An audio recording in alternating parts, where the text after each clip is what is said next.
Salut à toi et bienvenue sur cette vidéo consacrée au logiciel DaVinci Resolve, et plus spécifiquement sur la partie fusion.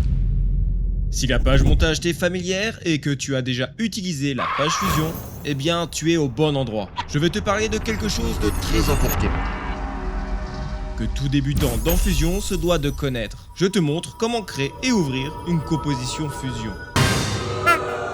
Tu vas me dire, C'est tout, je sais déjà faire.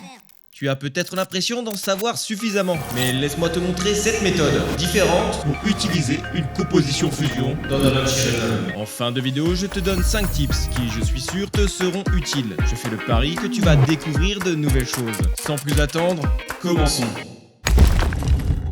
N'oublie pas, si tu souhaites me donner de la force pour continuer de produire ce genre de vidéos, abonne-toi, like, partage et donne-moi ton avis en commentaire.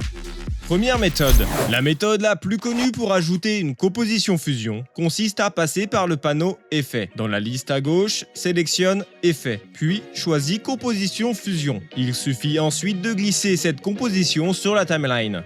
Facile.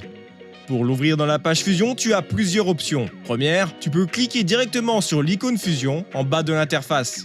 En deuxième, faire un clic droit sur le plan, puis sélectionner Ouvrir dans la page fusion. Enfin, utilisez un raccourci clavier. Par défaut, tu retrouves la combinaison majuscule +5 qui permet d'ouvrir la composition fusion actuellement sélectionnée ou survolée par la tête de lecture. Personnellement, je trouve ce raccourci peu pratique. J'ai donc préféré lui assigner une touche personnalisée. Si toi aussi tu veux personnaliser ce raccourci, voici comment faire. Va dans le menu DaVinci Resolve, puis personnalisation du clavier. Dans la zone de recherche, tape Ouvrir dans la page fusion. Repère bien le sous-menu Timeline Montage, puis clique juste à droite pour entrer la combinaison de ton choix. Pour ma part, j'ai assigné la touche E, ce qui me permet d'ouvrir Fusion en un seul clic. Deuxième méthode. Grâce aux méthodes d'ouverture que je viens de te présenter, tu peux aussi envoyer n'importe quel média de ta timeline dans la page fusion. Ça peut être une vidéo ou une image fixe. Pas besoin que ce soit une composition fusion spécifique. Au lieu de voir une construction vide, Fusion affiche automatiquement un nœud Media In connecté à un Media Out. C'est la représentation directe de ton média tel qu'il apparaît dans la timeline. Autre différence importante, la durée disponible dans Fusion correspond exactement à la durée du clip dans la timeline. Autrement dit, si tu as déjà utilisé toute la durée du média, il ne sera pas possible d'étendre plus loin. Troisième méthode. Une autre méthode, plus propre, consiste à convertir un ou plusieurs clips présents sur ta timeline en un plan fusion ou un plan composé. Pour cela, il suffit de faire un clic droit sur un ou plusieurs rushs sélectionnés, puis de choisir Nouveau plan fusion ou Créer un plan composé. Dans les deux cas, Resolve crée un nouvel élément dans ta bibliothèque de médias, un peu comme il le ferait pour une timeline. Tu peux le retrouver dans ton chutier, le renommer et le réutiliser dans d'autres séquences. Mais alors, quelle est la différence entre ces deux options ? Le plan fusion est pensé pour le compositing ou les effets visuels. Une fois ouvert dans la page fusion, tu verras plusieurs nœuds, un pour chaque clip d'origine. Cela te donne une liberté totale pour animer, superposer ou traiter chaque média individuellement. Le plan composé, en revanche, fonctionne comme une mini timeline imbriquée. Il est idéal pour regrouper plusieurs clips de montage classique. Si tu ouvres ce plan composé dans Fusion, tu verras un seul et unique Media In. Tous les clips qu'il contient sont rendus comme une seule image plate. Tu ne pourras donc pas manipuler chaque clip indépendamment dans Fusion. Quatrième méthode. Le VFX Connect est une méthode pensée pour ceux qui utilisent Fusion Studio, la version externe de Fusion. Elle nécessite de détenir la version payante DaVinci Resolve. Pour l'utiliser, tu fais un clic droit sur le plan dans la timeline. Puis tu choisis l'option Créer un VFX Connect. DaVinci va créer une copie du plan en haute qualité, l'ouvrir dans Fusion Studio. Et quand tu sauvegardes ton travail, le résultat est automatiquement mis à jour dans DaVinci. C'est un peu comme le Dynamic Link entre Premiere Pro et After Effects. Sauf qu'ici, on passe par un fichier intermédiaire.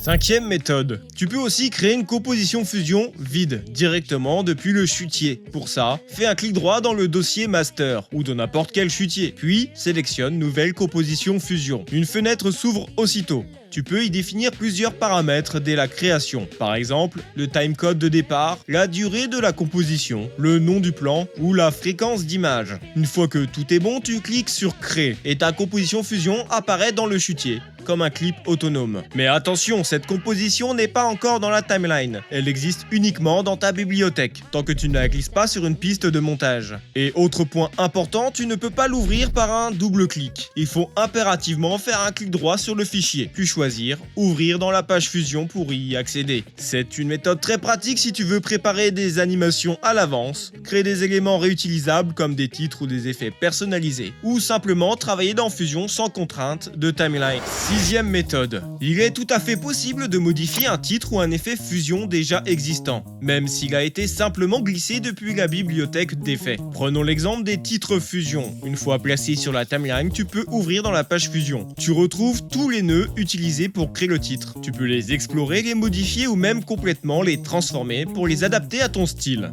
Quand un titre ou un effet Fusion est sélectionné, tu verras un petit logo Fusion en haut à droite de la section concernée. Un simple clic sur ce bouton t'ouvre directement la composition dans la page Fusion. Cette méthode fonctionne également pour les effets Fusion ou les transitions glissées sur un plan, comme un flou créatif ou un effet de glitch. Dans ce cas, va dans l'onglet Effets de l'inspecteur, puis clique sur le logo Fusion à côté de l'effet que tu veux modifier. Tu peux alors personnaliser totalement cet effet en accédant à tous les nœuds, animations ou réglages internes.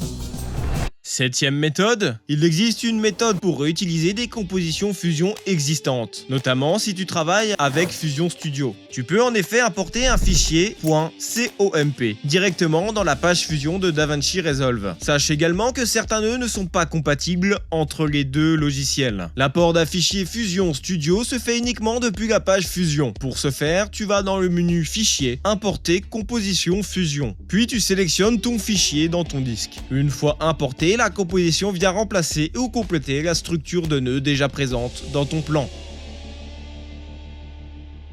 À présent, je t'ai montré toutes les méthodes à ma connaissance permettant d'ouvrir et utiliser une composition dans Fusion. Si jamais tu as appris quelque chose, n'hésite pas à liker la vidéo. Surtout, à partager en commentaire ton ressenti et les possibles thèmes de vidéos que tu souhaiterais voir abordés sur cette chaîne. Comme promis, voici 5 astuces.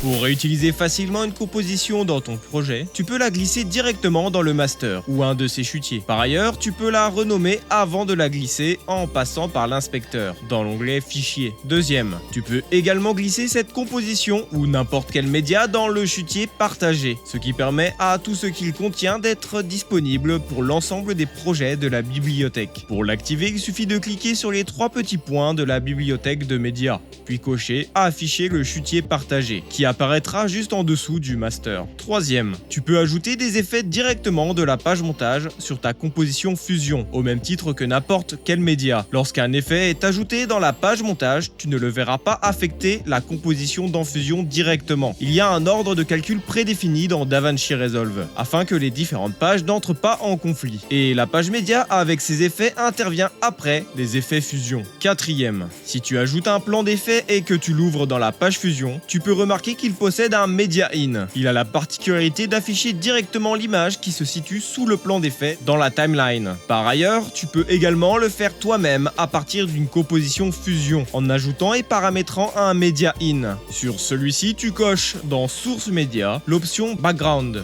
Grâce à ça, tu as même accès au son de la timeline. Cinquième, si tu es utilisateur de la page Color, coche cette case dans le Media Out et affiche-le dans un écran. Grâce à ça, tu peux visualiser le résultat final de ta composition, comme elle le serait à l'export après un étalonnage appliqué dans la page Color.